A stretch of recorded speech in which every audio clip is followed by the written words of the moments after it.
지난번에 가져다 준 영양제도 아직 그냥 그대로 있어. 별로 우린 이런 거 좋아하지도 않으니까 너희 가져가서 먹어라. 그리고 앞으로는 명절이고 뭐고 가족 행사 같은 건 다 없애자. 엄마, 그게 무슨 소리야? 어버이날에도 올 필요 없고 생일도 챙기지 마. 엄마, 진짜 왜 그래? 그럼 가족끼리 언제 모여? 모이긴 뭘 모여? 이젠 그런 거 하지 말자니까. 너희들도 힘들게 우리 집까지 찾아올 필요 없고 돈 아깝게 이딴 거 사오지 않아도 되잖아. 우리는 그런 게 아니고. 됐다. 이제는 너희들 찾아와도 반갑지 않으니까 괜히 찾아오지 마. 오늘 이야기 속의 주인공은 65세 김 씨의 이야기입니다. 그리고 그녀의 아들, 딸에 관한 이야기죠. 김 씨와 남편은 자식들에겐 무엇을 주어도 아깝지 않았습니다. 키울 때부터 시집 장가 보낼 때 경제적인 지원을 해주는 건 물론이고 손주들 봐주는 것도 전혀 힘들지 않았어요. 어떤 형태로든 부모가 자식을 돕는 건 당연한 일이라고 생각했으니까요. 하지만 자식들은 부모에게 쓰는 단돈 몇만 원도 아까워서 발을 동동 굴렀습니다. 명절에 내려오면 손 하나 까딱 안 하고 푸짐하게 차려놓은 밥만 얻어먹고 가면서 인사치레로 주는 선물이나 몇 푼 안 되는 용돈조차 아까워하더라고요. 그리고 항상 받은 것보다 더 돌려주는 김씨 부부였지만 자식들은 그런 생각까지는 하지도 않는 듯 했습니다. 명절 음식 준비하느라 김씨가 돈을 얼마나 썼는지 전혀 관심도 없는 아들, 딸은 매년 억지로 준비하는 명절 선물도 비싸다고 투덜대는 모습을 보니 김씨도 정이 뚝 떨어지는 기분이었죠. 명절은 부모에게도 쉽지 않은 행사였어요. 자식들이 한 번 왔다 가면 정신이 하나도 없고 힘들어서 끙끙 앓고는 했었는데 자식들에게 불평을 들어가며 이렇게 모여야 하는지도 이젠 의문이었습니다. 김 씨는 자식이 아들, 딸 둘이 있는데 둘 다 결혼했고 합쳐서 손주도 셋이나 생겼습니다. 아들과 딸이 결혼할 때 김 씨 부부는 모아뒀던 노후 자금을 탈탈 털어서 전셋집 구하는 데 보태주었습니다.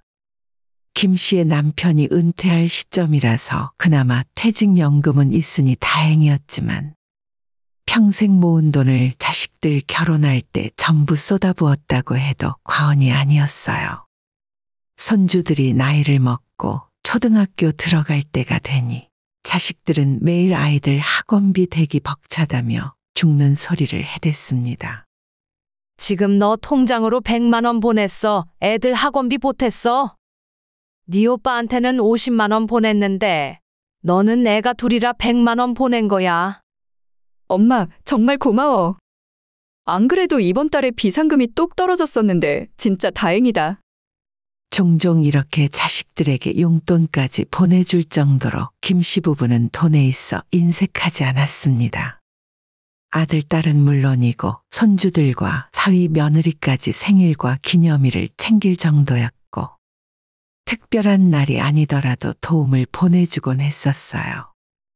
모아둔 돈이 많이 사라져서 경제적으로 불안했지만 그래도 자식들이 덜 힘들다면 김 씨 부부도 기분이 좋았습니다. 어머님, 이번 설에는 어머님 댁에서 하루 더 자고 가려고요. 뭐? 그럼 연휴 내내 우리 집에 있다가 간다는 거야? 너도 친정에 가야 할 거 아니냐?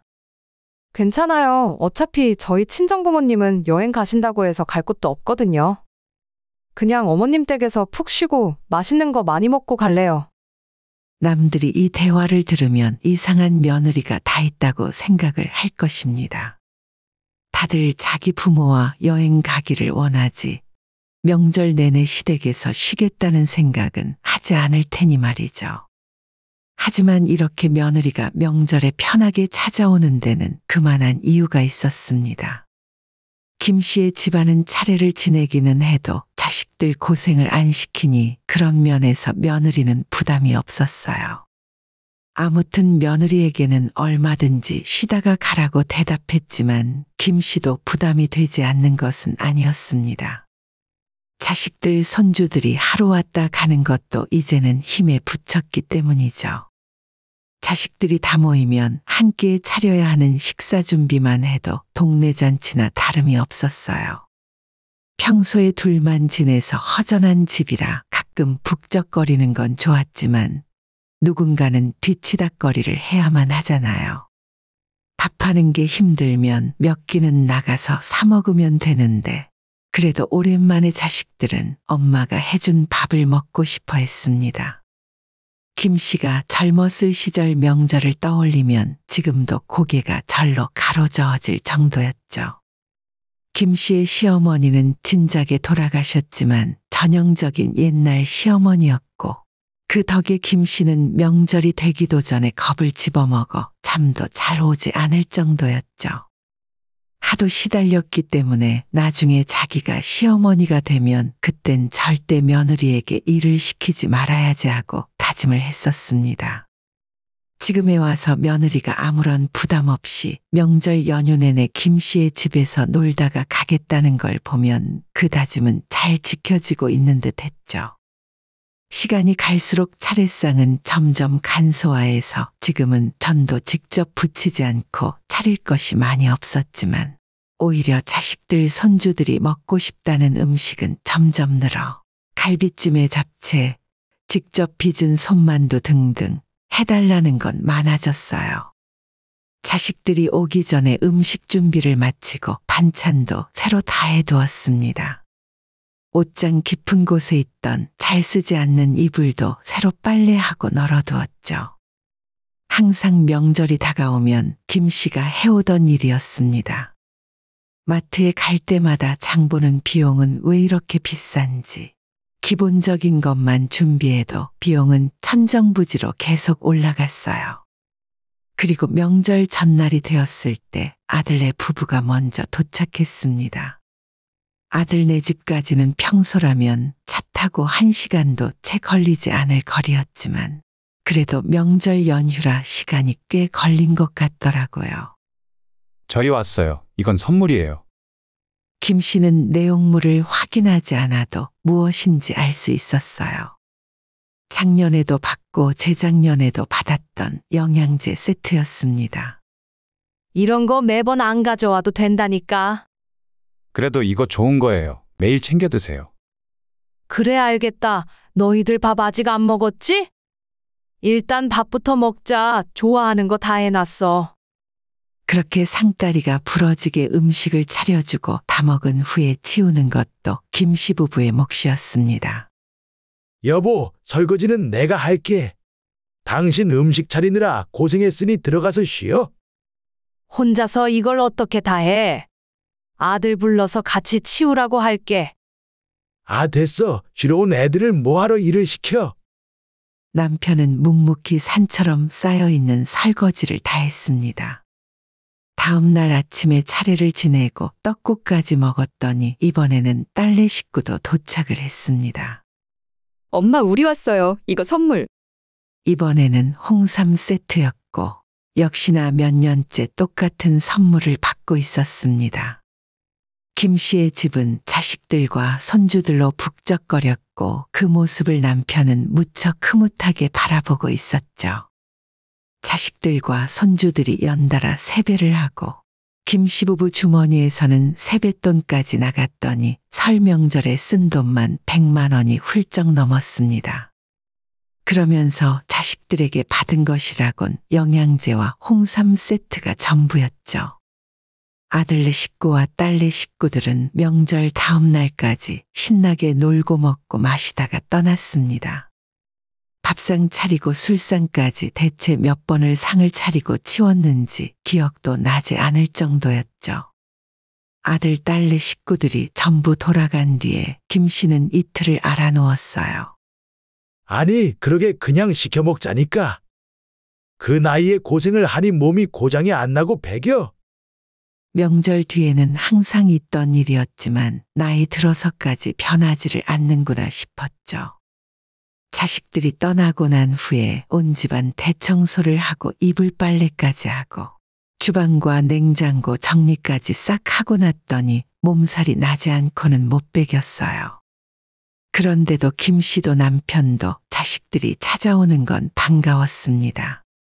몸이 힘든 건 별개의 문제였고 자식을 보는 게 싫은 부모는 없었어요. 하지만 나이를 먹을수록 사람 많이 모이는 게 부담스러운 건 어쩔 수가 없었죠. 내 칠순 때는 그냥 밖에서 밥이나 먹고 끝내. 요즘 칠순으로 잔치하는 집안이 어디 있어? 남편의 칠순 생일이 다가왔고 원래는 두 부부가 해외여행을 가기로 했지만 남편이 최근 혈관 수술을 받았기 때문에 여행은 내년으로 미뤘어요. 그냥 간단하게 식당 예약하고 아들, 딸네 식구들이랑 밥이나 한 끼 먹을 계획이었죠. 남편의 칠순날이 되고 예약해둔 고급 한정식집에 온 식구들이 다 모였습니다. 화기애애한 분위기에서 시작해야 할 남편의 생일이었지만 모인 자식들은 하나같이 자기들 먹고 살기 힘들다는 엄살부터 쏟아냈습니다. 아니, 이번에 우리의 태권도 학원비가 또 올랐잖아.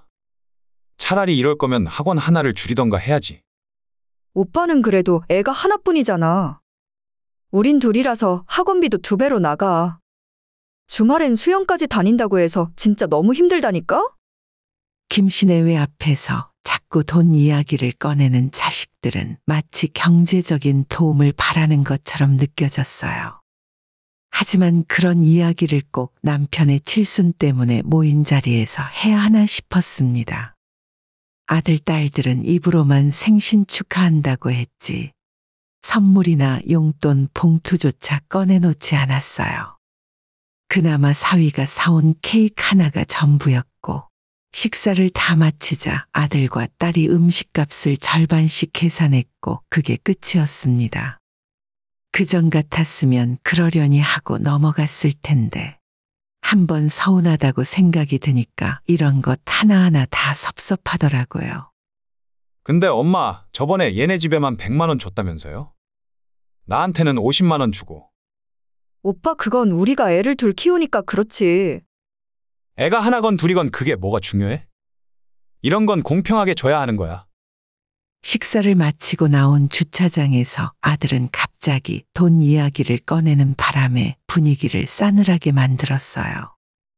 김 씨는 그런 아들에게 아무런 대꾸를 하지 않았고 아들은 기분이 상한 듯 며느리와 자기 아이를 데리고 인사도 없이 가버렸습니다. 하도 자식들 눈치를 보며 밥을 먹었더니 소화도 안 되는 기분이었고 김 씨의 남편도 체했는지 밤새 화장실을 들락거렸어요. 가족이라면 그저 얼굴만 봐도 즐거워야 하는데 어느 순간부터는 모든 것이 돈과 연결되어 있는 것만 같았습니다. 그리고 얼마 후 또다시 찾아온 명절이었고 이번에도 역시 아들에게 영양제, 딸에게 홍삼 세트를 선물 받았어요. 두뇌외는 그런 걸 잘 챙겨 먹지도 않는데 매번 똑같은 걸 가져다 주니 난감했지만 나름대로 신경 써서 사온 것일 테니 뭐라 하지는 않았습니다. 그런데 아들이 밥을 먹다가 찬장 위에 올려져 있는 영양제 박스를 발견하곤 김 씨에게 물었어요. 엄마, 저거 혹시 지난 설날에 드린 거예요? 맞아. 아직 안 먹었어. 그게 아직까지 남아있어요? 왜 안 드세요? 먹긴 먹고 있는데 작년에 받은 것도 아직 다 못 먹었다. 이 비싼 걸 안 드시면 어떡해요? 물론 매일 챙겨 먹지는 않았지만 생각날 때마다 부지런히 먹기는 했습니다. 하지만 남편도 워낙 이런 걸 안 좋아하고 김 씨도 잘 먹지 않다 보니 한 번 받은 영양제며 홍삼이 전혀 줄어들 기미가 보이지 않았어요. 아들은 그 이후로도 밥을 먹으면서 계속 투덜거렸어요. 자기들이 비싼 돈 주고 고급 영양제를 사다 줬는데 하나도 먹지 않는다며 돈이 아깝다는 말을 계속 늘어놓았습니다. 저게 얼마짜린데 진짜 돈이 아깝네. 특히 명절 선물 세트로 나온 거라서 더 비싼 거라고요. 그래, 나도 알아. 마트 가보니까 비싸더라. 어차피 드시지도 않는데 괜히 비싼 걸 사왔네요. 아들의 그 말을 듣고 있는데 김 씨는 표정 관리가 슬슬 힘들어졌어요. 김씨 부부의 건강을 걱정하는 것이 아니라 괜히 돈 낭비했다며 후회하는 것 같았습니다. 그 불평이 적당히 하고 넘어가면 좋을 텐데 다음 날까지 이어지자 김씨도 이젠 화를 참지 못했습니다. 엄마, 영양제 안 드실 거면 그냥 저 주세요. 가져가서 환불하고 다음엔 김이나 식용유 같은 거 사올게요. 너희가 매번 똑같은 걸 사오니까 남는 거잖아. 어제부터 자꾸 돈돈거리면서 비싼 게 어쩌고 저쩌고 하는데 너희들이 먹은 갈비만 해도 얼마치인 줄 아니? 영양제 이거 다 합쳐봤자 한우갈비보다 비싸? 본인들이 김씨 집에 와서 먹는 음식들은 공짜라고 생각하면서 겨우 영양제나 홍삼 선물 하나에 이렇게까지 생색을 내도 되는 건가 싶었죠. 앞으로 사오지 마라. 그 좋은 거 사다가 너희들이나 부지런히 먹어. 아니 엄마, 무슨 말을 그렇게 하세요? 나는 비싼 돈 주고 사온 거니까 그렇죠. 그래? 그럼 나도 이제 너한테 밥 안 해줘도 되는 거지? 비싼 돈 주고 장 봐와서 만들었는데 이렇게 많이 남겼잖니? 김씨의 말에 아들은 말문이 막혔는지 어처구니 없어 하더라고요. 엄마, 이거랑 그거랑 같아요. 돈 아까운데 명절이라고 뭐하러 와? 나도 돈 들고 너도 돈 들잖아. 이제 너희들 밥 해주고 청소해주는 것도 지겹다. 앞으로는 오지 마라. 그러자 보통 일이 아니라고 생각한 아들은 입을 다물었어요. 솔직히 그렇게 저질러 놓고 나니 김씨는 본인이 너무한 건 아닌가 싶었지만 남편이 잘했다며 엄지를 치켜 세워주었습니다. 이제 곧 딸네 식구들도 도착할 때가 됐는데 도저히 기쁘게 맞을 상황이 아니었어요. 김씨와 남편은 옷을 챙겨 입고 집을 나가버렸고 아파트 벤치에 앉아서 화를 식히고 있었습니다. 잠시 후에 사위의 차가 주차장에 들어왔고 아직 김씨 부부를 발견하지 못했는지 트렁크에서 짐을 내리느라 분주했어요. 김치통 빈 거 챙겨왔어? 챙겨왔지. 장모님 김치 받아가야 할 거 아냐? 선물은 뭘 샀어? 그냥 저번이랑 똑같아. 홍삼이지 뭐. 이게 마트에서 제일 싸더라. 그래도 7만 원이나 줬다니까. 7만 원? 너무 싼 거 아니야? 다른 건 전부 15만 원 넘어. 어차피 형식적으로 주는 선물인데 뭐. 우리 엄마 아빠 홍삼 별로 좋아하지도 않거든. 아파트 벤치에 앉아서 사위와 딸의 대화를 듣고 있던 김씨 부부는 온몸이 얼어붙는 기분이었습니다. 딸과 사위는 짐을 챙기고 뒷자리에서 손주들을 내리게 한 후 김씨의 집으로 올라가려고 하는데 남편이 먼저 일어나 딸을 불렀죠. 지혜야, 아빠, 엄마까지 같이 계시네. 왜 밖에 나와 있어? 빨리 올라가자. 우리 배고파. 아니야. 그냥 오늘은 차 타고 다시 돌아가라. 뭐? 우리 가라고? 그래, 홍삼 선물도 필요 없으니까 그거 가지고 그냥 돌아가. 아빠 방금 우리 하는 이야기 들었어? 내 말은 그게 아니고 엄마 아빠는 홍삼 별로 좋아하지도 않잖아. 저번에 준 것도 그냥 남아있었고. 그래, 우리 안 좋아하니까 가져다가 너희들 많이 먹어. 아들이나 딸이나 똑같았습니다. 받을 줄만 알지 부모에게 해주는 건 10만 원도 안 되는 선물을 하면서도 돈이 아까워 벌벌 떨고 어떻게든 싼 걸 사주려고 머리를 굴렸죠. 김 씨에게는 그것이 자식이 부모를 생각하는 마음의 무게처럼 느껴졌습니다. 그동안 김 씨 부부는 명절에 100만 원 가까운 돈을 써도 아까운 줄을 몰랐어요. 자식들 수발을 들다가 다 돌아간 후에 몸살 걸려 누워도 그저 행복했습니다. 하지만 자식들은 고작 선물 하나에 돈이 아깝다며 발을 동동 구르는 걸 보니 아무리 사랑을 줘도 소용이 없구나 싶었어요. 지난번에 너희 오빠가 가져다 준 영양제도 아직 그냥 그대로 있어. 우린 이런 거 좋아하지도 않으니까 너희 가져가서 먹어라. 그리고 앞으로는 명절이고 뭐고 가족 행사 같은 건 다 없애자. 엄마 그게 무슨 소리야? 어버이날에도 올 필요 없고 생일도 챙기지 마. 엄마 진짜 왜 그래? 그럼 가족끼리 언제 모여? 모이긴 뭘 모여? 이젠 그런 거 하지 말자니까. 너희들도 힘들게 우리 집까지 찾아올 필요 없고 돈 아깝게 이딴 거 사오지 않아도 되잖아. 우리는 그런 게 아니고. 됐다. 이제는 너희들 찾아와도 반갑지 않으니까 괜히 찾아오지 마. 딸이 잘못했다는 듯 사과하려고 했지만 김씨 부부는 매몰차게 돌아섰어요. 잠시 후에 사위의 차가 다시 떠났고 집에 돌아와서도 아들네 식구들을 곧장 집으로 돌려보냈습니다. 김씨와 남편은 자식들에 대한 정이 뚝 떨어지는 기분이 들었습니다. 그날 이후로 김씨는 현관 비밀번호도 바꿔버렸고 자식들이 잘못했다고 찾아와도 더는 문을 열어주지 않았어요. 처음에는 멀리서 왔는데 문전박대한다고 화를 내던 아들과 딸도 나중에는 자기들이 잘못했다며 용서를 빌었지만 받아주지 않았습니다. 모든 것을 퍼주는 것이 자식 잘 되는 길이 아니었다는 걸 김씨도 뒤늦게 깨달았어요. 하지만 자식들 역시도 부모의 사랑을 제 발로 걷어찼다는 걸 느꼈고 김씨 부부는 앞으로 자식이 아닌 본인들을 위하는 삶을 살아가게 될 것입니다. 오늘의 영상은 여기까지입니다. 이 글을 보신 모든 분들의 노년에 웃음과 행복만 가득하기를 기원합니다.